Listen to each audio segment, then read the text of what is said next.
já sabemos agora o que é combinação. Agora vamos chegar para uma outra, vamos para o teorema do limite central. Depois a gente vai juntar essas coisas, certo? Depois a gente vai juntar essas coisas. Guarda lá a combinação. Uma média de uma avaliação tem que vir do lado do erro amostral. Mas eu mostrei ali duas populações com distribuição normal. Eu mostrei uma população com distribuição normal e duas populações. A população verdadeira e a população dos inventários possíveis, né? Todos dois com distribuição normal, porque a variável daquela população tinha distribuição normal ali. Mas eu falei que seria possível não ter. Aí você teria que estratificar, e aí dá uma média estratificada, certo? Depois um erro amostral estratificado também. Então, olha só, vamos lá.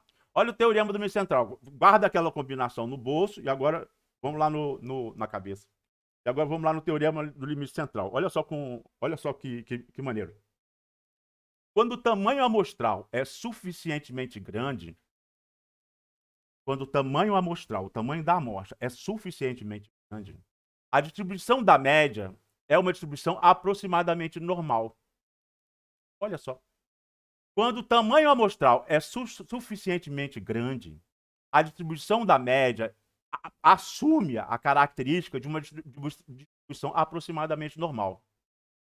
O teorema aplica-se independentemente da forma da distribuição da população. Porco, tu acredita nisso? Olha só, olha só quem que falou isso. Então vamos ver. E se a distribuição for binomial? Uma distribuição binomial. Eu pego uma moeda, ou é cara ou é coroa. Se a moeda não tiver viciada, né? Mais ou menos a metade vai sair cara, né? A probabilidade, mais ou menos a metade vai sair coroa. Então vamos lá. Vocês estão comigo, né? Então, olha lá. Então, eu estou substituindo esse pedaço, porque eu me atrapalhei aqui, nesse primeiro slide fica meio confuso. No segundo e no terceiro já dá para entender bem. Aqui, uma tentativa só tem duas alternativas, ou da cara ou da coroa. A primeira alternativa seria a cara, a segunda, ou ordenada, né? A primeira alternativa seria a cara, a segunda alternativa seria a coroa. E aqui é o total, essa coluna aqui é a coluna do total. Uma cara, no caso, uma cara numa moeda jogada, né? Uma única vez, né? Tem uma alternativa de cara e uma alternativa de coroa. E no gráfico, aí seria esse gráfico aqui. Gráfico para cara, coluna da cara, coluna da coroa, uma para cada uma de probabilidade. Tá beleza? No próximo slide já fica mais claro. 50% de chance de sair cara, 50% de sair coroa. Eu vou jogar a moeda, pode sair cara ou pode sair coroa, certo? Pode sair cara ou coroa. Então, uma cara, uma coroa, o gráfico da distribuição é essa daqui. Tem duas alternativas, ou sai cara ou sai coroa, tá certo? E aqui é o gráfico dessa distribuição binomial com uma única jogada da moeda, uma tentativa. Tem uma tentativa, eu joguei a moeda uma vez, tem duas alternativas, ou sai cara ou sai coroa. Se eu fizer duas alternativas, agora eu vou jogar a moeda duas vezes, pô, tomara que o meu erro ali não tenha atrapalhado a sua absorção. Foi aí. Aqui eu joguei uma moeda uma vez só e fiz o gráfico. Deu uma cara, tem a probabilidade de dar uma cara e a probabilidade de dar uma coroa. Ou cara ou coroa. Joguei a moeda só uma vez. Se eu joguei a moeda duas vezes, na primeira pode dar cara ou cara. Na primeira e na segunda pode dar. Eu tenho quatro alternativas se eu jogar a moeda duas vezes. Se eu jogar uma moeda duas vezes, duas, quais são as combinações possíveis? Duas vezes, pode dar cara ou coroa em cada uma delas. Pode dar cara e cara. Pode dar cara e coroa, cara na primeira moeda e cara na segunda. Pode dar cara na primeira moeda, coroa na segunda. Pode dar coroa na primeira moeda, cara na segunda, coroa na primeira moeda e coroa na segunda.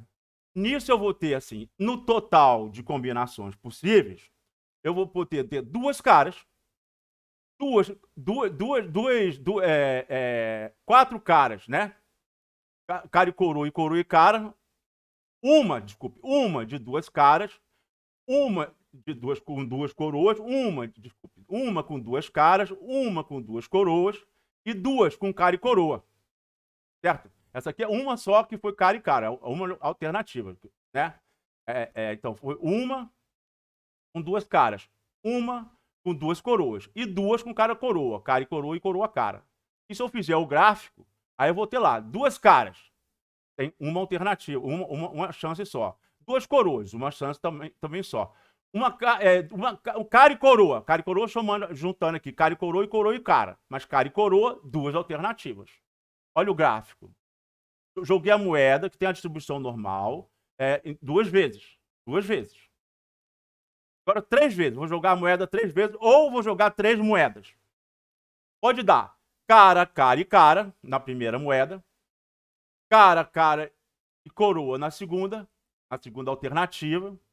Cara, coroa e cara. Coroa, cara e cara. Coroa, cara. Coroa, cara e coroa. Cara. Isso aqui são todas as combinações possíveis. Né? Uma vez as três caras, uma vez as três coroas, e coroa e cara três vezes, coroa e cara e coroa três vezes. E aqui eu tenho, então, o gráfico dessa distribuição, com todas as combinações possíveis, com n igual a 3, eu posso ter três caras, posso ter uma cara e duas coroas, uma coroa e duas caras, e três coroas. E aí por aí vai. Agora com 4.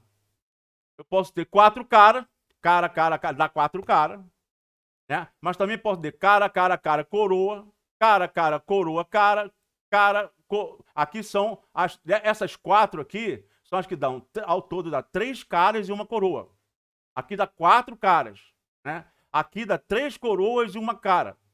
Né? E aqui 4 coroas. Olha esse gráfico. Olha a cara que ele vai assumindo. E são só 4 tentativas. Em 4 tentativas, eu posso ter 16 resultados. 16 resultados diferentes. Então, se eu quiser calcular a probabilidade de sair 4 caras, a área, essa área aqui, que eu posso tanto fazer a conta, 4 sobre 16, né, que são 16 resultados aqui. Então, eu posso pegar 4 dividido por 16, como eu posso também pegar essa área aqui e dividir pelo somatório dessas áreas, dessas 4 áreas aqui, tá certo? O somatório dessas áreas também, a probabilidade também é a mesma, não é? Então, mas olha como é que está ficando a distribuição com apenas 4 tentativas, um n igual a 4. N igual a 4, numa distribuição binomial, considerando as combinações possíveis. Então, para n igual a 5, olha só como é que vai ficando. Aí eu não vou ficar lendo tudo, tá tudo aqui, você pode olhar com calma e olha só o gráfico. Da mesma forma, eu posso, se eu quiser, qual é a probabilidade de dar 5 caras? É 5 dividido por 32. Ou então pegar essa área aqui e dividir pela soma de todas as áreas, incluindo ela. O total da área total. Certo? E por aí vai. Até o máximo que eu fiz aqui, que eu achei que seria para ficar bem, cada vez mais com cara, mesmo sendo uma distribuição normal, cada vez mais com cara mesmo sendo uma distribuição binomial, cada vez mais com cara de distribuição normal. Certo? Ficou claro isso?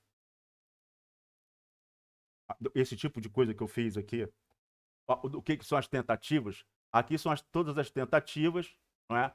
São 20 tentativas, não, todas as alternativas, aqui tem as alternativas possíveis, eu jogando a moeda 6 vezes, resultados possíveis, eu fiz a população de todos os resultados. Então, um total de 20, no máximo 20. Então, aqui tem aqui a distribuição também. A probabilidade de sair 5 caras e uma coroa, 5 caras e uma coroa, é a área dessa seção aqui do gráfico, dividido pelo somatório da área de toda a seção. Ou seja, de acordo com o teorema, voltando lá, de acordo com o teorema do limite central, quando o tamanho amostral é suficientemente grande, a distribuição da média é uma distribuição aproximadamente normal. O teorema aplica-se independentemente da forma da distribuição da população. E eu demonstrei aí. Beleza, agora, o que é suficientemente grande? Alguém poderia ter perguntado, sim, professor, mas o que é suficientemente grande? O que eu posso considerar se eu não sei a distribuição da minha população e eu quero fazer uma amostragem? O que é suficientemente grande? Eu poderia olhar lá, eu posso também fazer tratamento pós-amostragem para ver se assemelha. Tem vários tratamentos, o teste do Q quadrado, tem vários. Aí, para saber se a minha amostra tem distribuição normal. A experiência, isso é a experiência. É segundo Iguchi, isso é a experiência. A experiência de todo mundo, a experiência dos estatísticos do mundo, fala que esse N, então, tem que ser no mínimo 30. A gente fez aqui na nossa